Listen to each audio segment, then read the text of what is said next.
미리벌의 노래 이응인. 아주 옛날에 하늘을 흐르는 강이 있었단다. 은물결 반짝이는 하늘강에는 용들이 헤엄쳐 다녔대. 그 중에 호기심 가득한 용 한 마리 추운 겨울날 땅에 내려왔어. 너무 추워 웅크린 채 잠이 들었는데 얼마나 잤는지 몰라. 잠에서 깨어나 꼬리를 살랑살랑 흔들자 비로소 물길이 생겨 강이 흐르기 시작했어.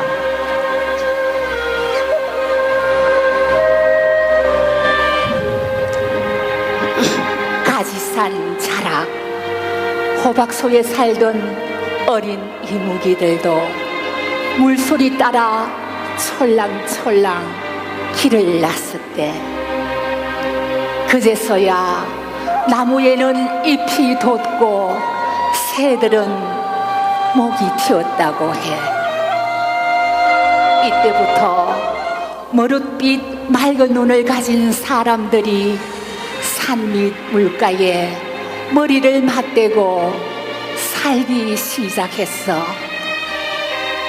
나무하고 땅 파고 집 지으면서 나무의 노래, 새의 노래, 물의 노래를 따라 불렀어.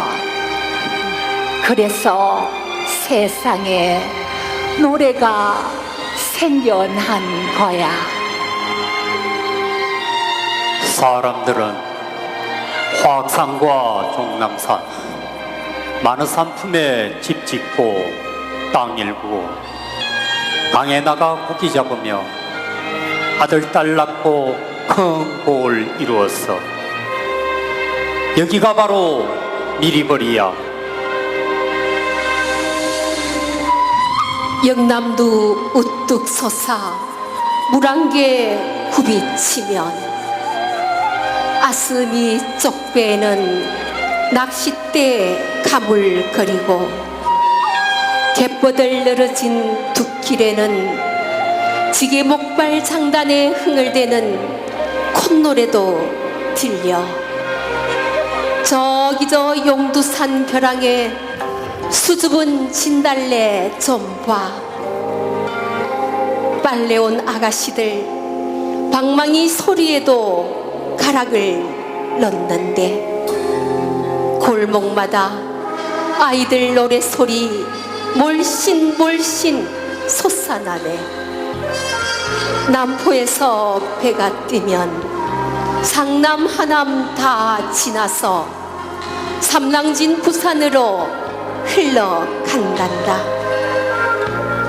강물은 흐르면서 끝없는 노래를 부르고 사공은 또 저으며 그 가락 따라 한단다. 강에서 자란 이곳 아이들 눈이 은하수 마냥 빛나는 건 하늘용이 가져다 준 보물 하나씩 품고 있기 때문이란다. 겨드랑이에는 반짝이는 비늘도 있대. 그 아이가 어른이 되어 아들 딸들이 나고 그 아들 딸들이 아이를 낳고 강물이 얼마나 흘렀는지 모른단다. 고려 적 몽고가 쳐들어와 항복할 때도 이 고을 사람들은 삼별초와 함께하며 보물을 버리지 않았단다. 조선 임진년 외적이 왔을 때도 천태산 까치고개에서 싸우며 미리벌을 지키려 했지. 나라가 망하자 중국으로 건너가 어혈단을 세우고 경찰서에 폭탄을 던진 것도 미리벌 사람들이었어. 동해 바다를 불태운 해가 제약산 자승산 위로 솟아오를 때나 종남산 덕암산 너머로 질 때도 황금빛 갈기를 날리며 하늘강으로 오르는 늙은 용을 본 사람이 있대. 그걸 본 사람들의 겨드랑이엔 아직도 황금빛 비늘이 숨겨져 있단다. 지금도 미리벌의 노래 부르며 하늘강 쳐다보면 동력해서 반짝이며 우리를 내려다보는 맑고 총총한 눈이 있단다. 미리미 동국이여, 미리미 동국이여, 이곳 밀양 땅에 최초로 불려진 미리미 동국이여. 삼한시대 변한 12나라 중 하나였대. 이곳 밀양 땅에 철기 문화의 꽃을 피웠대. 미리미 동국이여, 미리미 동국이여, 밀양 땅에 문화의 꽃을 피운 미리미 동국이여. 다시 밀양 땅에 불이 내려 찬란한 문화의 꽃을 피워보자. 찬란한 문화의 꽃을 피워보자.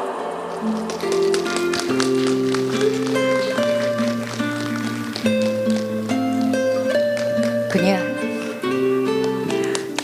반갑습니다. 밀양 이야기꾼 장창표 인사드립니다. 그러면 먼저 조선통신사에 대한 이야기를 한번 펼쳐볼까 합니다.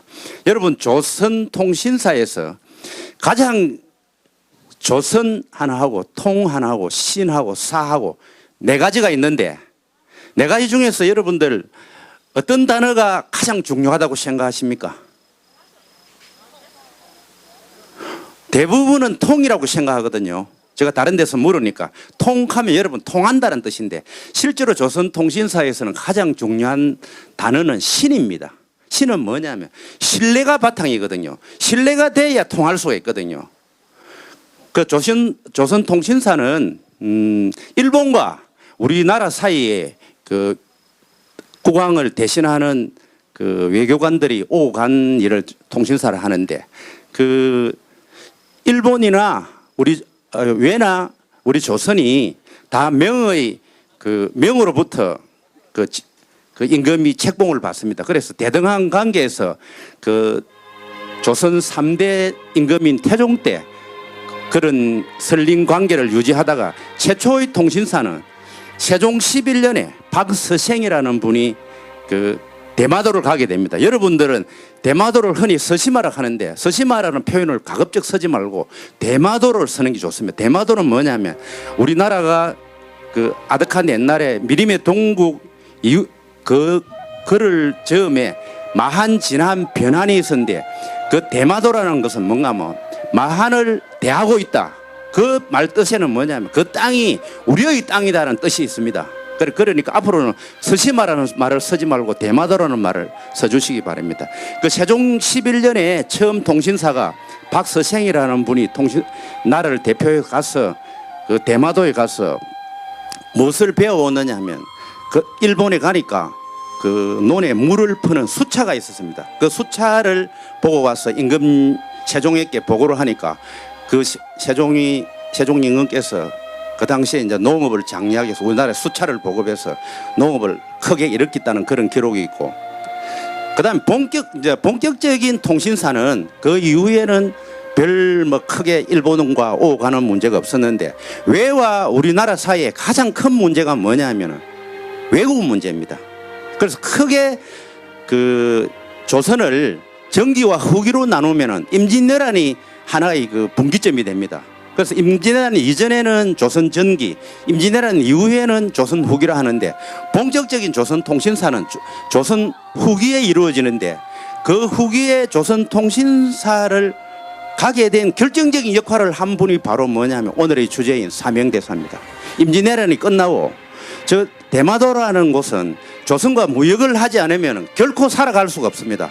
왜 그러냐면 여러 가지 기후로 인해가 자기들의 식량이나 생활 필수품이 굉장히 부족하거든요. 그래서 항상 조선과 통상을 하지 않으면 살아갈 수 없는 그런 입장이기 때문에 임진왜란으로 모든 외와 조선과의 관계가 모두 단절되자 답답한 것은 물론 피해를 우리가 많이 입었지만 답답한 것은 일본이거든요. 그래서 임진왜란이 끝나고 1604년에 외로부터 통상을 좀 했으면 좋겠다는 연락이 옵니다. 그러나 조선으로서는 뭐가 걱정이냐 하면 저놈들이 또 다시 쳐들어올 것인가.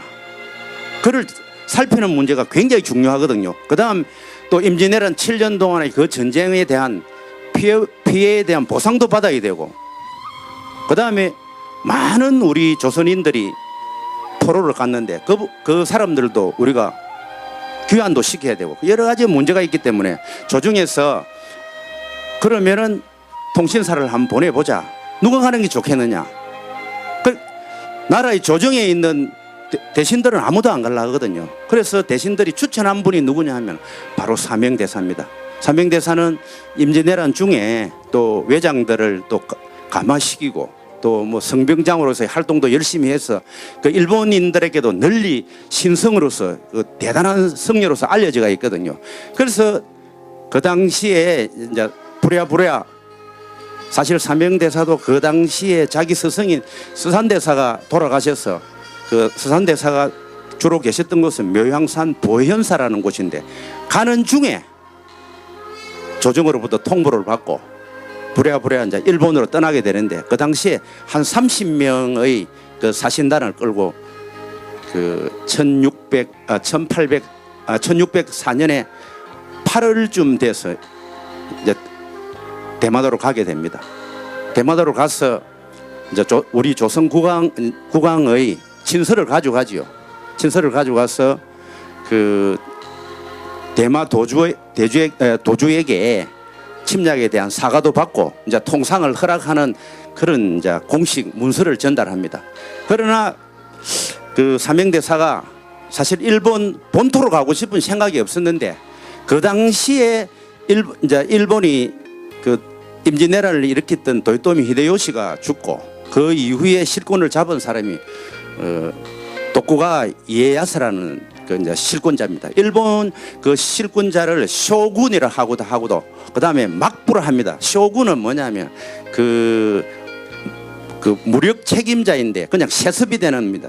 그래서 대마도에 있으면서 그 일본 본토에 연락을 해서 이제 도쿄 이제 연락을 해서 사명대사가 왔으니까 도쿠가와 이에야스라는 이제 실권자를 한 만나고 싶다는 연락을 합니다. 그러나 그 일본 본토에서는 아무런 연락이 없습니다.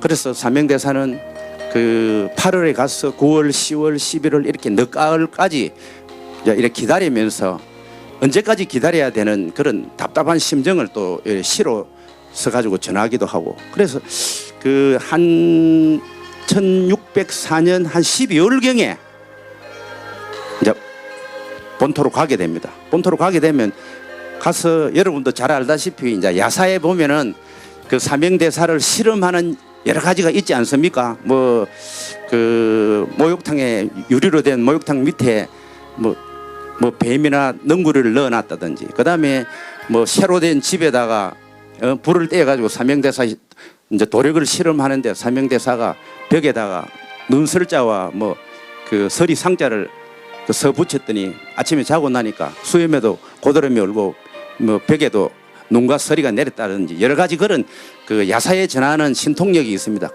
그래서 후지미 성에서 도쿠가와 이에야스와 이제 회담을 하게 되는데 도쿠가와 이에야스가 그 사명대사를 한번 실험하기 위해서 이런 시를 하나 먼저 던집니다. 바위 위에는 풀이 나기 어렵고 방 안에는 구름이 일기 어렵거늘 너는 어느 산에 사는 새인데 이렇게 봉황의 무리 속에 왔는고. 이렇게 자기는 봉황이라고 하고 우리 삼명대사를 그 새라고 이렇게 약간 비하하는 그런 시를 하나 건넵니다. 그 삼명대사가 잠시 생각에 있다가 그 화답의 시를 하나 멋지게 날립니다. 나는 원래 청산에 사는 학으로서 늘 오색 구름에 노내렸는데 하루아침에 오색 구름이 사라지고 들판의 닭의 무리 속에 잘못 떨어졌다네. 이렇게 이야기합니다. 그럼 우리 삼명대사는 뭐가 됩니까? 봉황이 되지요. 그래서 여러 가지 이야기했던 그런 시험을 거쳐서 이 삼명대사가 보통 이게 선임이 아니다. 신성이다. 살아있는 생불이다. 이렇게 그 마음속으로 생각하면서 삼명대사가 일본의 요구는 들어주지 않고 당당하게 일본에게 요구를 합니다. 일본이 정말로 강화를 맺고 싶으면 내가 몇 가지 요구사항을 할 테니까 이 요구사항을 들어달라. 첫째, 임진왜란을 일으켰던 죽은 도요토미 히데요시의 무덤을 파헤쳐서 도요토미 히데요시의 목을 달라.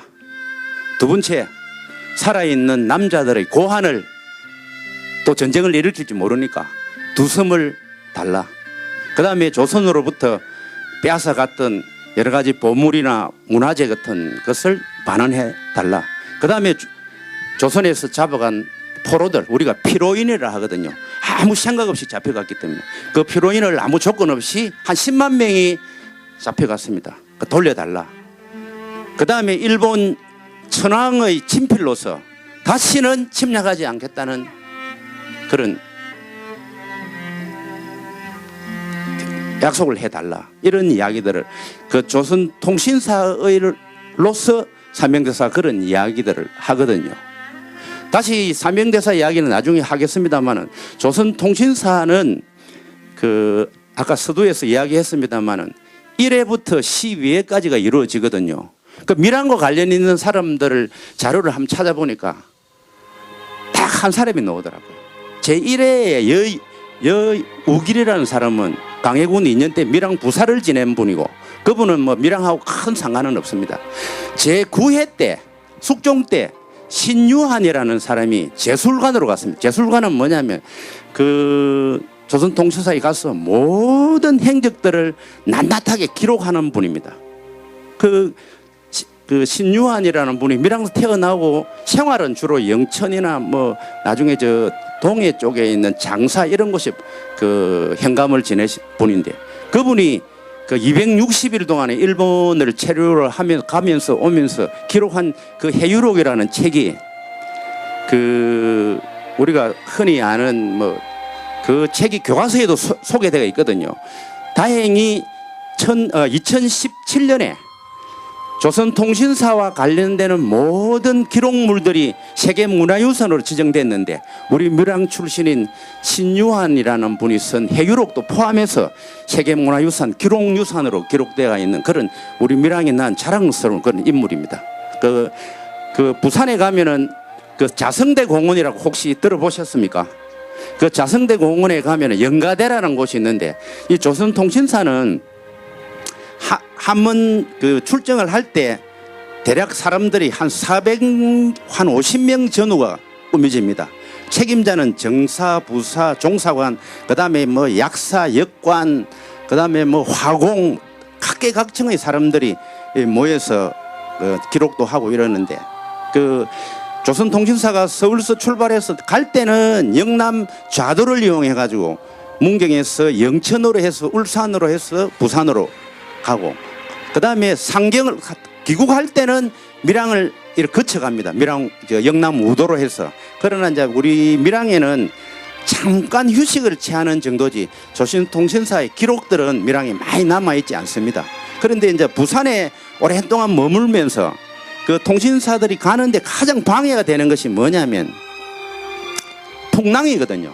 그래서 부산에서 짧게는 한 10일에서 길게는 한 50일까지 머물면서 뭐를 하는데 가장 포인트를 맞추느냐 하면 가장 좋은 날을 잡아서 해신제를 지냅니다.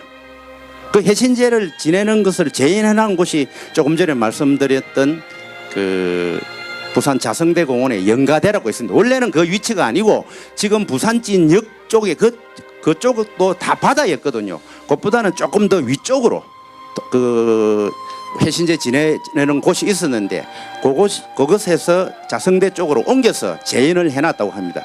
그래 그 재밌는 그 한 가지 이야기를 하자면은 통신사로 이래 뽑히면은 자랑스럽게만 생각하는 것이 아니고 혹시 가다가 풍랑을 만나서 빠져 죽을까 싶어서 겁을 내는 통신사 정사가 있는 거라요.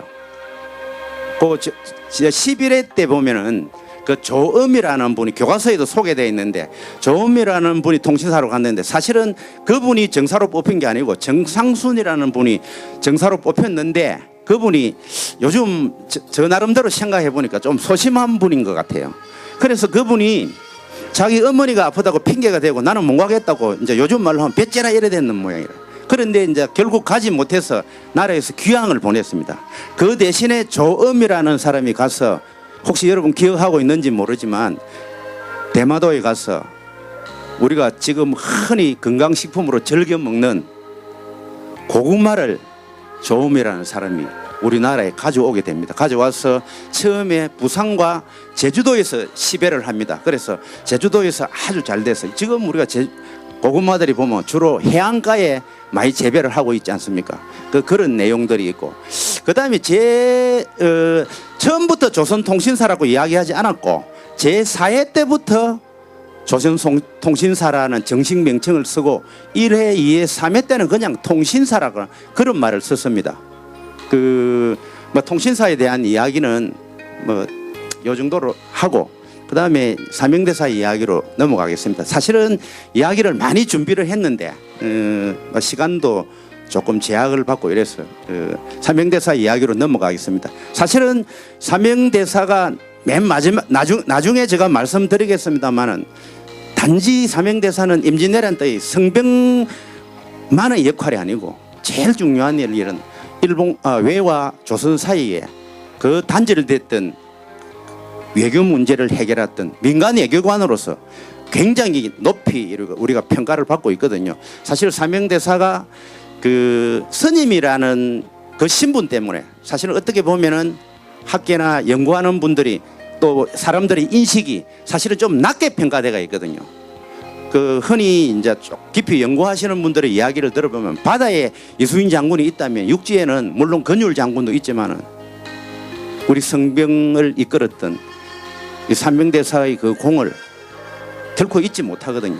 나중에 가서 사명대사 이야기를 좀 더 부각하도록 하겠습니다. 사명대사는 여러분이 잘 알다시피 그 무안면 고라리에서 1544년 중종 39년에 태어났습니다.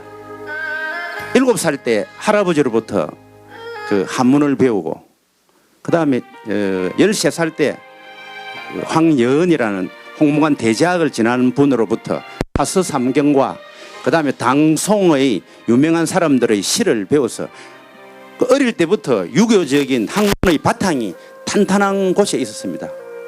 13살 때 또 어떤 일이 있었냐면 영남루에서 밀양부사가 주최하는 그 백일장 대회가 있었는데 우수한 실력으로 당당하게 장원급제를 하고 유아 실력이 어린 나이에도 그 천재적인 기질을 발휘해서 탄탄하게 되어 있기 때문에 그렇습니다.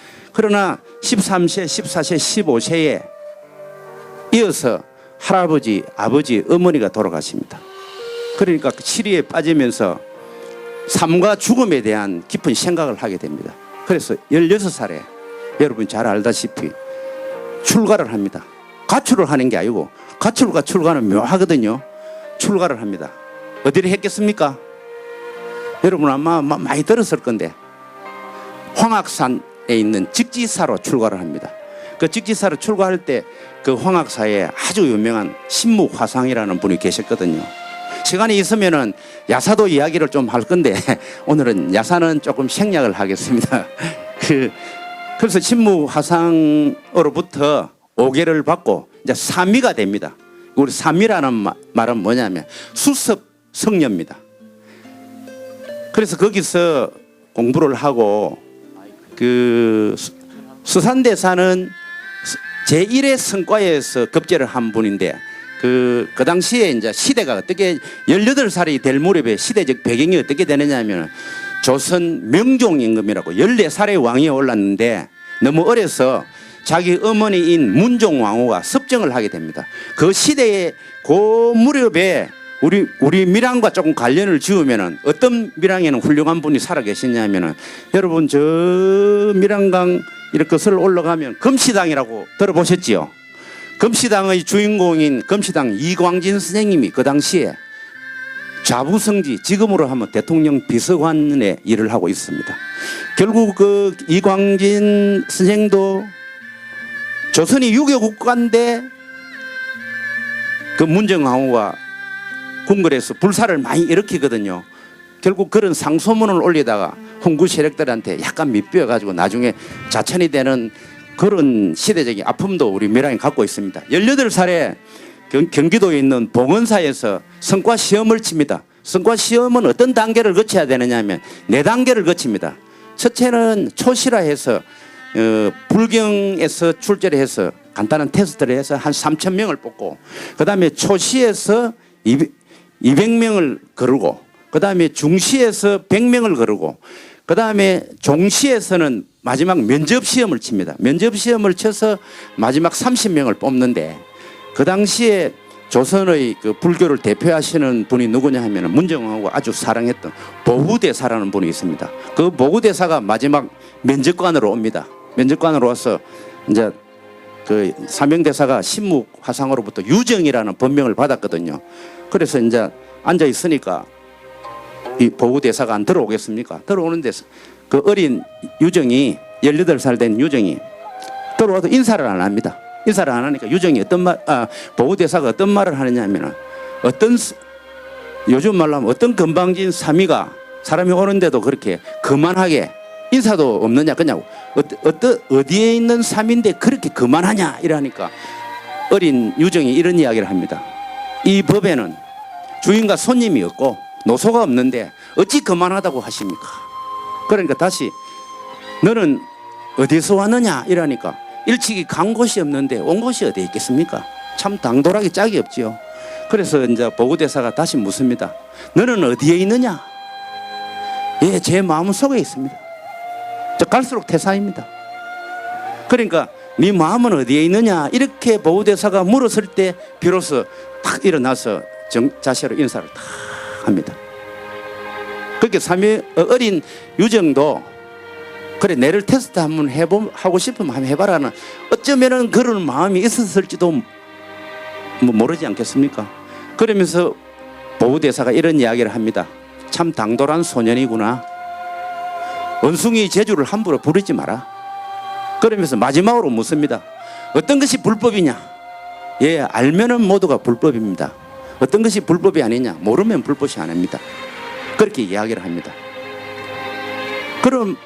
그리고 나서 이제 보후대사가 나가서 문정왕후와 그 당시에 이제 과거를 주거나 하던 신료들에게 이런 이야기를 합니다. 이번 과거 시험 건물에 큰 용이 한 마리 걸려들었다. 뭐 당당히 자원급제를 했겠죠. 자원급제를 하고 이제 문정왕후가 불렀습니다. 그렇게 가정 사정도 물어보니까 부모님도 다 돌아가시고 어떻게 해서 그래 중이 될 생각을 했느냐. 삶과 죽음에 대한 이치를 한번 알고 싶어서 선임이 됐다. 그러면서 자기 보고 어머니라고 불러라니까 어머니가 둘이 될 수가 없습니다. 그냥 국모라고 부르겠습니다. 이런 이야기를 합니다. 그러면서 자기 손목에 있던 비치 염주를 유정에게 선물을 하면서 3일 동안에 축하 잔치를 베풀었다고 합니다.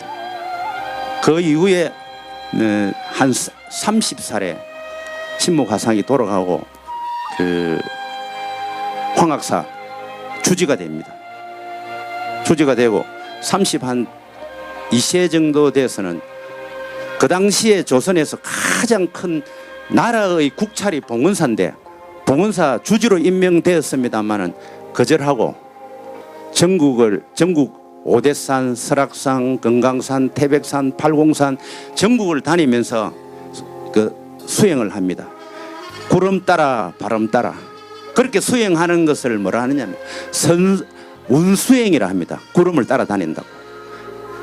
따라다니면서 운수행을 하면서 나를 깨우쳐 줄 큰 종사를 만나기 위해서 다니다가 한 30 후반경에 묘양산 보현사에 있는 서산대사를 만납니다.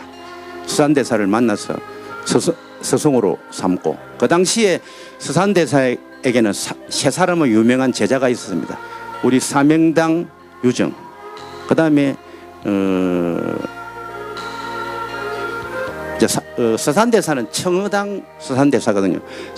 사명당, 그 다음에 기허당 영규라고 있고, 내묵당 처형이라고, 그 세 사람이 서산대사로부터 3년 동안 무술 공부라든지 이런 불법을 공부를 합니다. 그리 이제 묘양산을 떠나서 다시 전국을 다닙니다. 전국을 다닐 때 그 당시에 이제 사명대사가 운수행을 하면서 몸에 지니고 있던 조그마한 부처가 있는데 그 호신불이라고 있습니다. 그 호신불이 6.25 때 없어졌다가 최근 몇 년 전에 호신불이 있는 곳이 드디어 그 있는 곳이 나타났거든요. 어디에 있느냐 하면은 그 호신불 길이는 9.4cm 정도 되는데 그 안에 그 우리가 그 불상을 만들 때 안에 그 조그마한 구멍을 내서 그 안에다가 이 복장 유물을 넣어 놓거든요. 거기에 보면 종이로서 이제 이 유정이 부처님에게 기한다. 내가 열심히 그 선수행을 해서 열심히 수행을 하겠다는 그런 다짐이 있는 그런 원장이라 하는데 그것이 어디에 있냐면 지금 현재 포항에 있는 대성사라는 곳에 보관되어 있습니다. 저는 아직 몇 번을 가려고 이래 계획을 했는데 막 추석 쉬고 가든지 한번 가볼 생각을 하고 있습니다. 제가 거기에 문의를 해보니까 열쇠를 탁 장치를 해서 아마 좀 많이 보완을 하고 있는데 아직까지 그 보물로 지정은 되지 않았고 아마 지정을 하려고 아마 애를 쓰고 있는 것 같습니다. 그 사명대사가 금강산 유점사 그 주지를 할 때가 49세 때인데 그때 임진왜란이 일어났습니다. 그러니까 그 당시에 외병들이 그 유점사에 와서 그 안에 있던 뭐 신도들이나 다른 스님들을 꽁꽁 묶어놓고 그 보물을 내놓고 윽박지릅니다. 그럴 때 사명대사가 가서 호통을 칩니다. 다 같은 우리가 부처님의 불자인데 어떻게 이렇게 난동을 부리고 당신들이 이렇게 인간으로서의 못쓸 짓을 하느냐 이렇게 외장을 나무라서 그 외장을 이렇게 감화를 시킵니다. 그리고 그 임진왜란이 일어나자 우리는 거의 대비가 없었거든요. 한 달 만에 도성이 함락이 되고 선조 임금은 부랴부랴 몽진을 떠나는데 평양을 갔다가 신의주로 가서 사실은 선조는 중국으로 넘어가고 싶은 생각이 있었거든요. 거기 갔더라면 우리 조선이라고 하는 나라는 영원히 없어졌겠죠. 그래 몽진을 가면서 관군들은 거의 도망을 다 가고 이 성병들이라도 좀 군사를 만들어야 돼 싶어서 부랴부랴 그 묘양산에 있는 서산대사에게 그 파발을 띄웁니다. 그래서 서산대사에게 전국 8도에 있는 스님들을 지휘할 수 있는 도총섭이라는 자리를 임명을 하고 그때 사명대사는 부총섭이 됩니다. 그래서 사명대사가 그 금강산에 있는 금봉사에서 성병 2,000명을 데리고 이제 걸기를 합니다. 그래서 결정적인 전투가 어디 있냐면 평양성 전투인데 평양이 일본이 점령을 해가 있고 곧 선조가 있는 신의주로 갈 그런 기세였는데 명나라 관군과 우리 성병들이 힘을 합해서 평양선을 어렵게 탈환을 합니다. 그 평양선 탈환이 임진왜란에서 왜 중요하냐? 일본의 보급로도 끊고 우리가 흔히 전쟁을 하는데 우리가 이순신 장군이 바다에서 결국 보급로를 끌었기 때문에 그 외병들이 철수할 수 없는 그런 입장이거든요. 그래서 삼명대사는 평양성 전투, 그 다음에 서울에 있는 노원평 전투, 남한산성 이런 곳에 성과를 거둡니다. 그래서 전쟁이 소강 상태가 되면서 일본이 저 남쪽으로 쭉 후퇴를 합니다. 후퇴를 하고 그 일본의 주력 부대가 부산과 그 울산 서생포에 머물면서 자기들이 성을 쌓아서 그걸 이제 전망을 보고 이 전쟁이 어떻게 될지 자기들도 이렇게 보는 동안에 명나라를 하는 나라가 조선을 도와주러 왔지만은 자기들도 결국은 뭐냐면 남의 전쟁 아닙니까? 그래서 외와 명나라 사이에 암암리에 휴전을 하면서 우리 이 조선을 반으로 나눌 그런 생각을 하고 있다는 이야기가 들려서 삼명대사가 단신으로 일본 그 서생포에 있는 일본 본거지로 갑니다. 그 무렵에 서산대사는 몸이 안 좋아서 팔도 도총섭의 자리를 삼명대사에게 물려줍니다. 그래서 삼명대사가 적정도 한번 탐방해 보기도 하고 여러 가지 임무를 띄고 일본의 그 서생포에 있는 가토 기요마사라고 찾아갑니다. 그래 가서 어떻게 자기를 소개하느냐면 나는 조선국의 송운이라는 스님이다. 금강산에서 오신 스님이군요. 이미 아는 거라. 그래서 가니까 가토 기요마사가 귀국에는 보물이 많은데 그 대사님 보물이 어디 있어? 이렇게 이야기하니까 삼명대사가 하는 말이 조선의 보물은 바로 당신의 목이다. 이렇게 이야기를 합니다.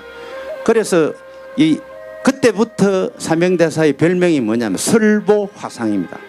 그 설은 입술 설자거든요. 그 설보화상입니다.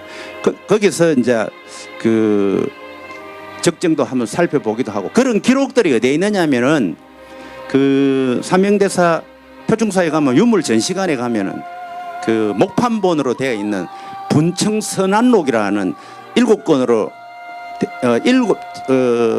7책 47권으로 되어 있는 목판본이 있거든요. 거기에 그 당시에 가토 기요마사를 찾아갔던 이야기, 그 다음에 그 당시에 일본의 그 스님들에게 또 이렇게 편지를 썼던 이야기들 이런 것들이 기록이 되어 있습니다. 그것도 사실은 경상남도 그 문화재로 지정되어 있습니다만 역사적으로는 굉장히 중요한 문화재이기 때문에 저런 것들도 우리들이 힘을 합해서 좀 더 보물급으로 우리가 이래 평가받는 그런 기회가 언젠가는 오겠지요. 그런 전쟁이 소강 상태에 있다가 일본의 그 주력 부대가 또 다시 본국으로 가고 그 도요토미 히데요시가 전쟁의 그 성과가 별로 없기 때문에 굉장히 화를 냈습니다. 그래서 1597년에 다시 15만 군사를 그 정비해서 재침하는 것이 정유재난인데 그 정유재난 때의 도요토미 히데요시의 특명이 뭐냐면 전라도 사람들은 소나 사람이나 닥치는 대로 죽여버려라.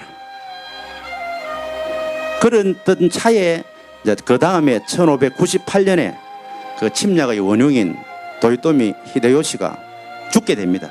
죽게 되니까 일본이 조건 없이 철군을 하게 됩니다. 철군을 하고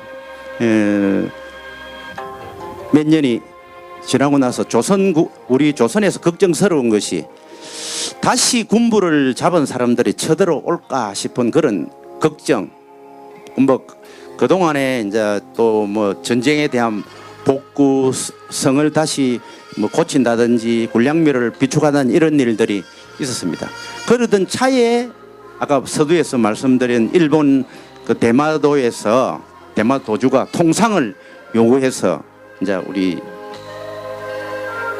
삼명대사가 조선을 대표해서 이제 우리 가게 되는 그런 이야기거든요.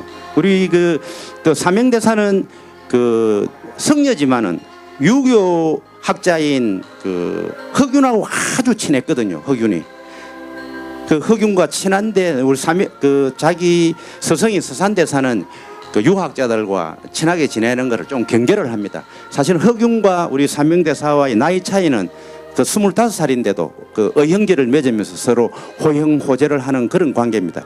그 삼명대사가 그 일본에서 그 외교관으로서 역할을 마치고 귀국을 하고 선조 임금에게 보고를 하고 그 다음 그 자기 스승인 보현사에 있는 그 서산대사의 부도에 가서 참배를 합니다. 참배를 할 그 무렵에 이미 삼명대사는 이제 나이도 어느 정도 들고 자기 몸이 좋지 않다는 것을 알고 그 자기가 이제 마지막으로 거쳐야 할 그 해인사 홍제암으로 옵니다. 홍제암에 와서 그 1610년에 8월 26일에 입적을 합니다. 입적을 할 그 무렵에 그 삼명대사 그 주변에 보니까 일본 갔을 때 관계를 맺었던 그 스님들에게 보내는 도쿠가 이에야스라는 그 실권자에게 우리 그 전쟁 때 잡아간 포로들을 돌려주기를 약속을 지키라는 그런 마음, 그런 편지들이 있었다는 그 기록들이 있고요. 그 삼명대사가 돌아가시고 나서 그 사실 선조 임금도 돌아가셨기 때문에 그 아까 이야기한 허균이라는 사람이 조선 백성 전체를 대표해서 삼명대사에게 시호를 하나 내립니다. 여러분 잘 아는 자통홍제존자거든요. 그 자는 자애롭다. 통은 성교와 성교와 교종을 다 아우르는, 그 다음에 홍은 널리 백성들을 사랑하고 모든 것을 통하는 그런 귀한 그 사람이다라는 그런 뜻으로 자통홍제존자는 시호를 내리고, 그 다음에 그 해인사에 가보시면은 그 해인사 옆에 홍제암에 가면은 그 허균이 기록한 삼명대사 석장비가 있습니다. 그 비가 있는데 그 일제 시대의 합천 경찰서장인 외인이 그거를 도끼로 가지고 네 등분을 냈는데 쭉 방치되어 있다가 해방되고 나서 그를 붙여가지고 다시 세워놨거든요. 그 저도 해인사에 가면은 꼭 우리 밀양의 자랑인 이 삼명대사의 그 흔적을 보기 위해서 거기 가서 잠시 이래 참배를 드리고 옵니다. 그 시간이 좀 많이 됐기 때문에 제가 결론을 내리겠습니다. 이 삼명대사는 모두에 제가 말씀을 드렸습니다만은 단순한 우리가 그 임진왜란 때의 성병장의 역할만이 아닙니다. 외교관으로서의 뛰어난 그 뭐談判 능력이라든지, 그 다음에 그 적진에 홀로 가서 그 외장과談判을 하는 그런 담대함이라든지, 그 다음에 일본의 여러 가지 그 뭐 어떤 그 실험에도 당당하게 우리가 그 해서 지금 일본인들 중에 그 불교를 믿는 사람들이 그 조그마한 그 삼명대사의 그 불상들을 만들어서 자기들이 호신불로 이용하고 있다는 그런 이야기들도 있습니다.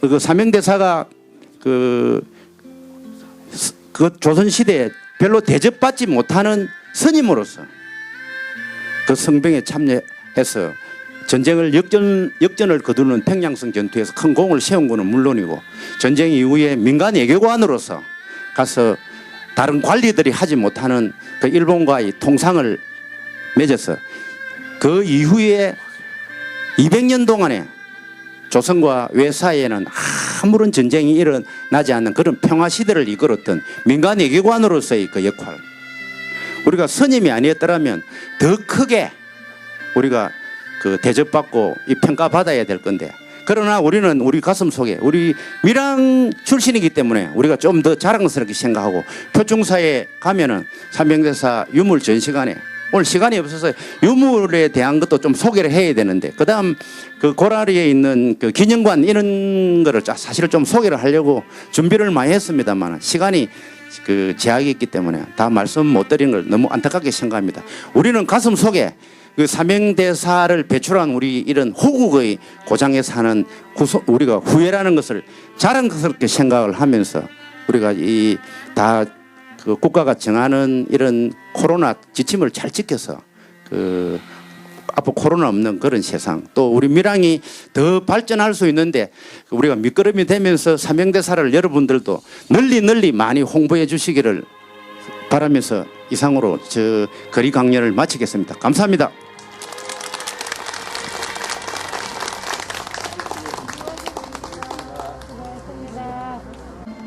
명장은 하고 많습니다. 기공 독고사 기이한 공이야 오직 노삽다. 주행 노련해 노중년에 통해를 배타고 가서 설빙 육생사 육가의 말솜씨를 다뤄버렸다. 변사 이무렴 변덕은 외놈들의 타고난 버릇. 기미 사공위 어설픈 외교는 위태하리라. 요간 일장검 허리에 비껴찬 긴 칼을 보니 금일 괴남아 오늘날 남아들 스스럽구려.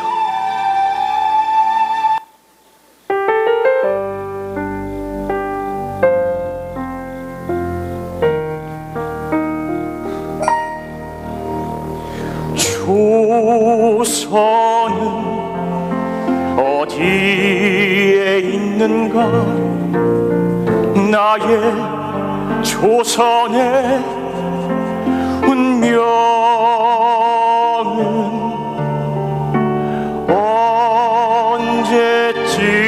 언제쯤에 다시 오려나? 굳건히 지켜온 이 나라가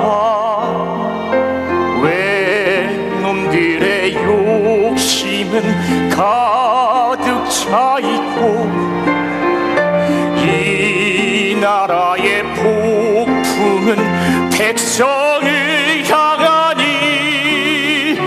나는 긴 칼을 차고 나의 백성들을 구하러 떠나리라.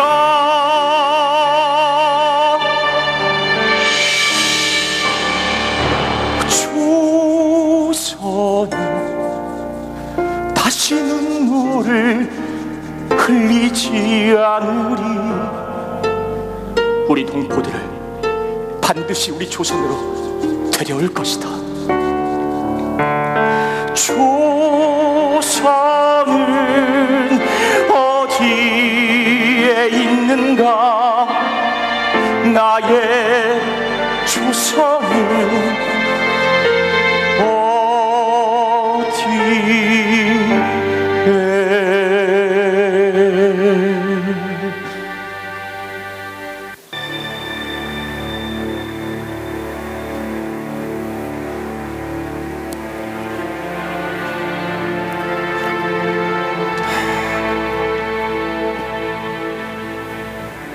돌 위에 풀이 나기 어렵고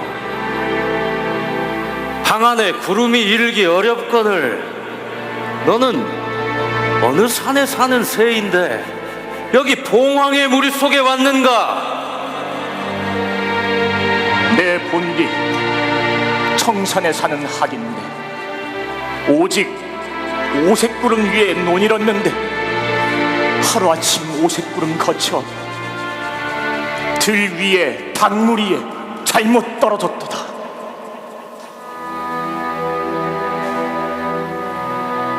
조선의 보배를 얻으러 왔소이다. 조선의 보배라. 조선의 보배가 어디에 있어? 조선의 보배가 바로 여기에 있지요. 있다면 어서 한번 말해보시오. 내 그 보배를 당장 취해보고 싶소이다. 조선의 보배는 가등청정 장군 바로 당신의 목이요. 어찌 내 목이 조선의 보배란 말인가? 온 백성들은 장군의 목을 얻으면 조정으로부터 수천 양의 황금을 얻을 수 있다 믿기 때문이요. 그 보배를 잘 지키고 싶거든 어서 당신 나라로 돌아가시오.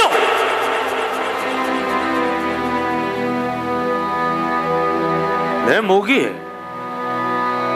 조선의 보배란 말이지.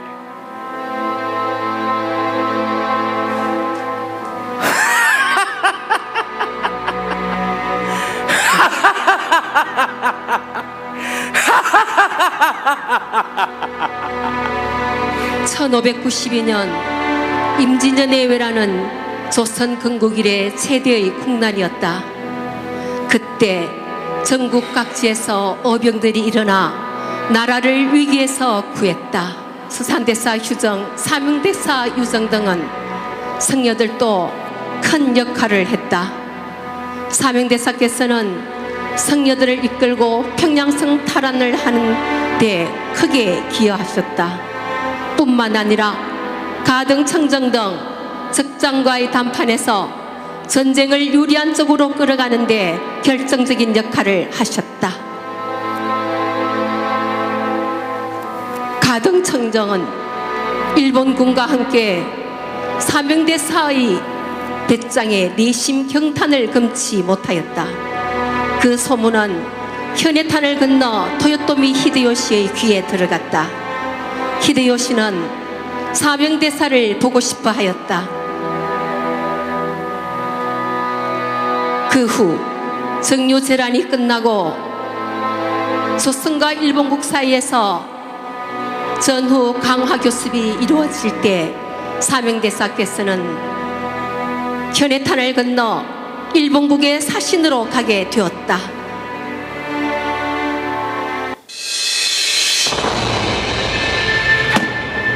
토쿠가와 이에야스! 조선을 한낱 소국으로 보면 난이 될 것이다. 이번 담판이 너의 나라를 살리고 우리가 함께 번영하는 길이 될 것이다. 비록 우리 동포들을 포로로 잡고 있다 한들 세상은 변하지 않는다.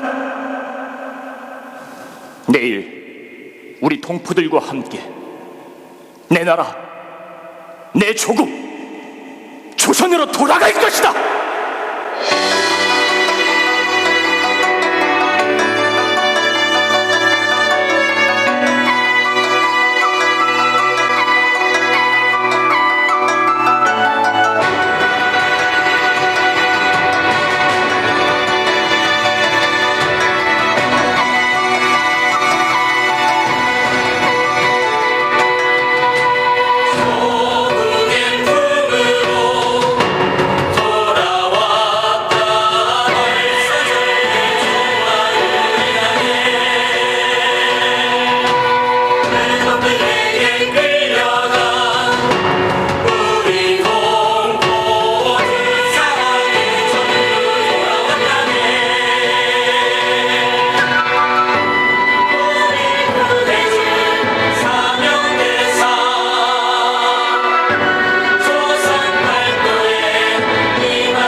낙엽이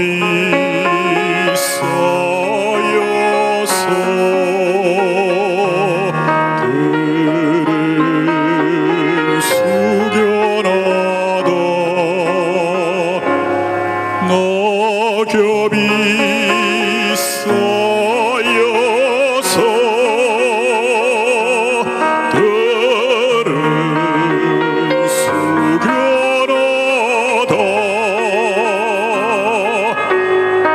노인 혼자 벤치에 앉아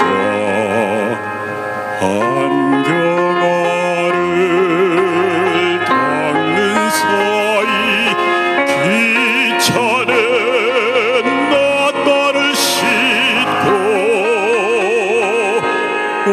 어디론가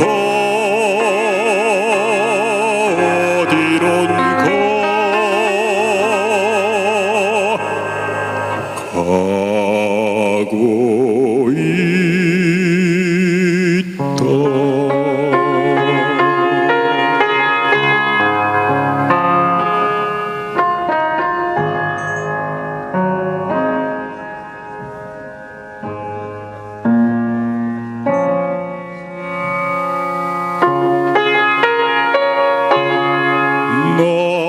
낙엽이 쌓여서 들을 숙여나다 낙엽이 쌓여서 들을 숙여나다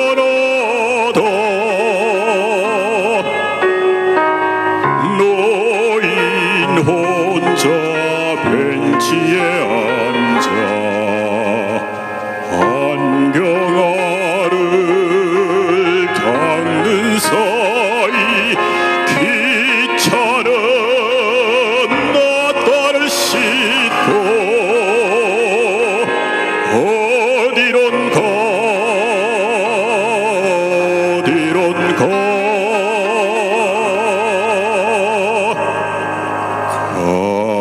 가고 있다.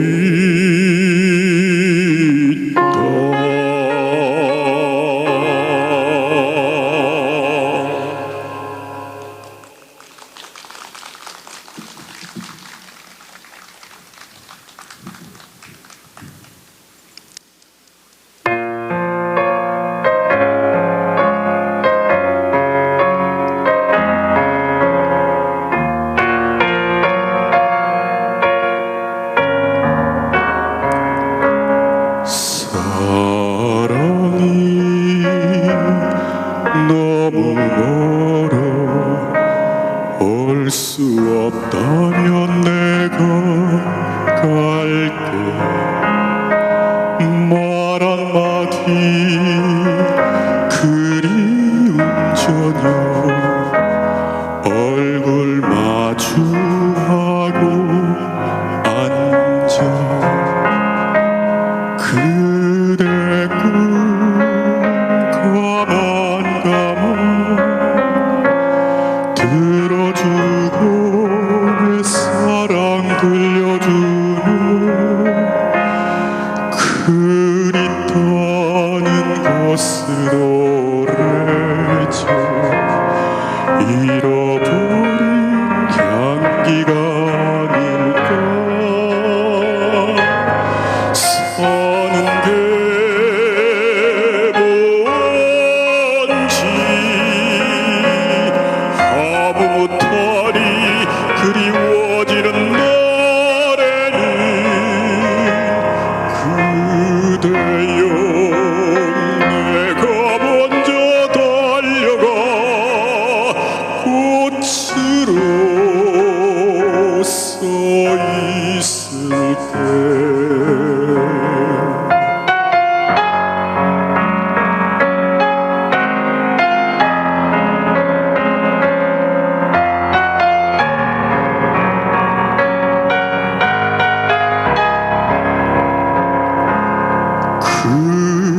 그립다는 곳으로래죠 잃어버린 향기가 아닐까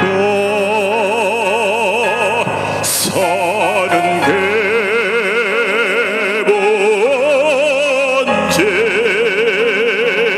아무 못하니 그리워지는 날에는 그대여 내가 먼저 달려가 꽃으로 서 있을게 꽃으로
그 꿈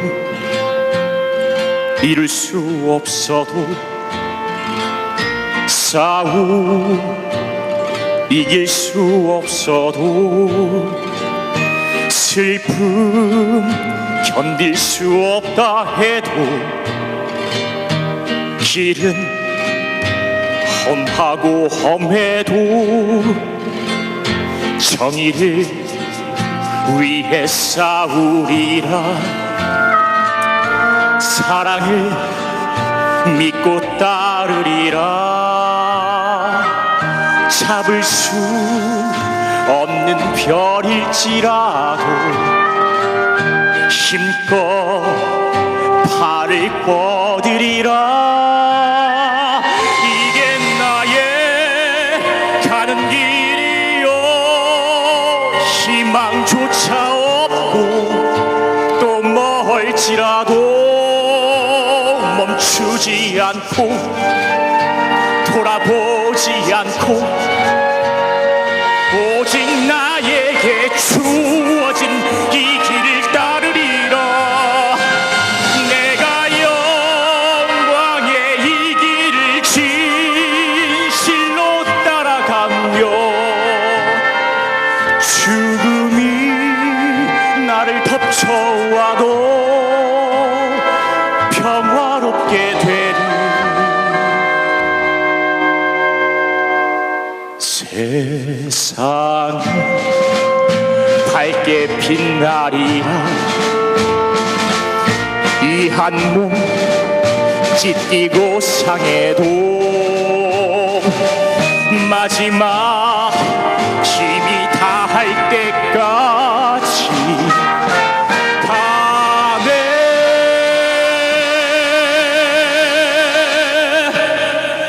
저 별을 향하여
태양이